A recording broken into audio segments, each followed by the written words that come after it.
Untitled Purgatory!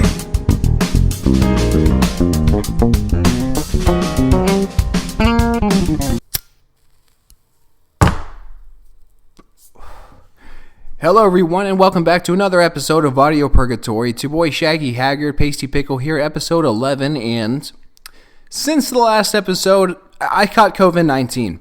Yeah. I caught COVID-19, I believe it was the Omicron variant, or the Omicron variant as I like to call it because it sounds funny. The reason I say that is because I recovered pretty quick. The symptoms were mild. You know, I had body aches the first day, I had sore throat the second day, and I coughed up shit. But I gradually got better and better. Now I'm feeling 100% back to normal. What day? It's January 29th, 2022, and I'm going to be talking about Joe Biden in his first year being the President of the United States of America. Yeah. Hasn't been very good. You know, it's Joe Biden's first year in office has been underwhelming to say the least. Whether or not you like Biden, you don't like Biden, his first year in office has been pretty shitty. In front of me, I have a list of various failures that have occurred under Joe Biden's first year in office. I'm going to be talking about the price of gas. To start it off with, the price of gas is skyrocketed under Joe Biden, right? Like, it's something we all can relate to, I feel like. I live in Phoenix, Arizona, for example, full disclosure, and gas prices, they've gone up from like $3 to around $3 to like $3.70 on average. That is unacceptable. Like, I understand that a lot of people are moving to Phoenix right now, and Phoenix is experiencing growth, but still, like, gas prices have gone up 70 cents in 1 year where I live, and if you're living paycheck to paycheck, if you're raising a family, that is detrimental. That is going to affect you. And Joe Biden, what are you doing? The first thing Joe Biden did when he took office, the first act he did being the president, is he halted the construction of a pipeline. That was going to potentially lower the price of gas. And I think we all like the idea of transitioning to green energy. But when it comes to affecting our wallets, it's not very fun. It's not very fun. We can all agree on that. And another thing I'm going to be talking about is COVID-19.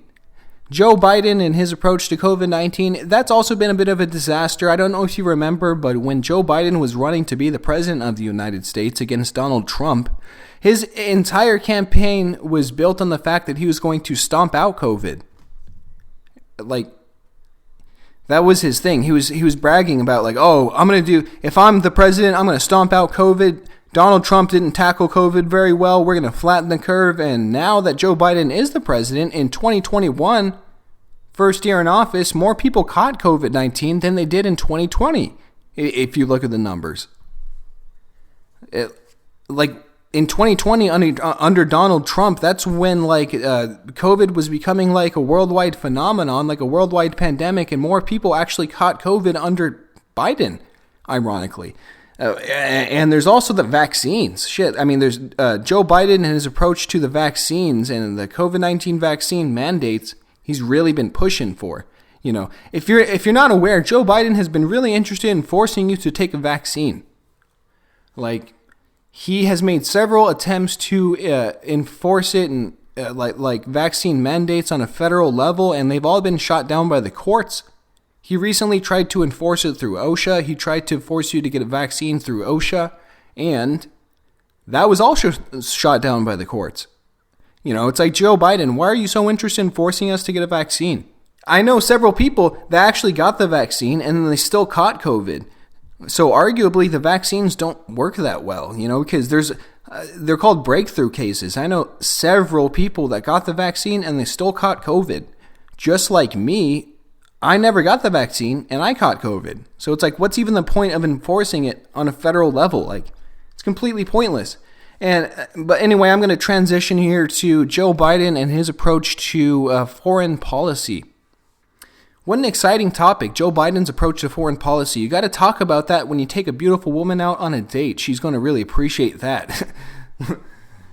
So the primary thing, the most notable thing that happened under Joe Biden when it comes to foreign policy is his Afghanistan and him pulling troops out of Afghanistan. And I think while it was well-intentioned, it didn't go too well. We left several, like millions and millions and millions of dollars worth of ammunition and vehicles and supplies, military equipment we just left it behind when we pulled troops out of Afghanistan. Like, what? How did that happen? And when we did that, Al-Qaeda immediately jumped in, and they are now ruling large portions of Afghanistan with American military equipment. Driving around in military vehicles and military fucking firearms and whatnot. It's like, geez, how did that even happen? I mean, prior to our entry into Afghanistan, Al-Qaeda was already ruling large portions of Afghanistan to begin with. So it's like, why did we pull out that way? It was a messy pullout. It was a sloppy pullout. Trust me, I know about sloppy pullouts. Yeah. And there's also something I'm also going to be talking about when it comes to Joe Biden's approach to foreign policy. So there was a video that was released like a week ago. 10 civilians were drone striked under Joe Biden's presidency, under his administration. 10 civilians were drone striked, half of which were children, and it was caught on footage. Like, you can't even dispute it. Imagine if that happened under Trump, where we just drone strike 10 innocent civilians, half of which were children. That would be like mainstream news. That would be a big deal. But yet it happens under Joe Biden. You hardly hear about it. There's video of it. It's ridiculous. But the next thing I'm going to be talking about is inflation and Joe Biden and his approach to inflation, because I talked about gas prices earlier and how the price of gas has skyrocketed under Joe Biden, and so is the price of everything. If you go out and you get some groceries, if you try to get your oil changed, everything costs more than it used to a year ago, 2 years ago, 3 years ago, 4 years ago. Everything costs more than it used to.